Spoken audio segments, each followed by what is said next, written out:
The maintenance time bomb. Current industrial maintenance relies on reactive fixes or scheduled overhauls, often leading to costly downtime. Imagine an unexpected factory shutdown. That's the pain point today's industries face.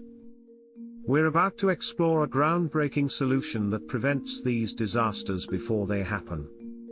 AI's game-changing power. AI isn't just theory, it's actively processing vast amounts of sensor data from machinery right now.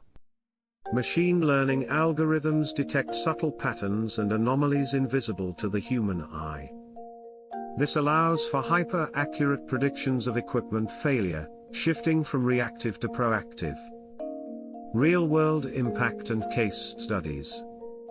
From wind turbines to manufacturing robots, companies are seeing tangible benefits like 30% reduction in unplanned outages.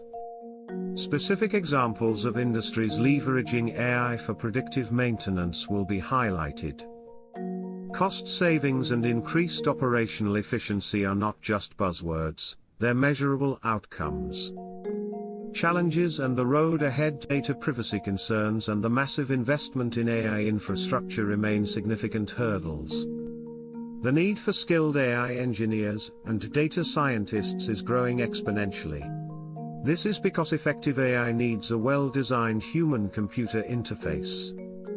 The next 5 to 10 years will see even more sophisticated AI models, potentially self-optimizing systems. A future of uninterrupted operations. Imagine a factory where critical equipment never unexpectedly breaks down, always performing optimally. AI-driven predictive maintenance isn't just about preventing failures, it's about maximizing asset lifespan and value. This revolution is transforming industries, ensuring a future of seamless, efficient, and highly productive operations. But this revolution will depend on how we design custom-made AI fit for the context. Just so you know, in November and December 2025, I shall be conducting 2 public seminars on AI in maintenance and reliability engineering at Bangalore and Kolkata. Hope to see you there. If you are interested, contact me over @dribwaves.com or +91 983 646 6678.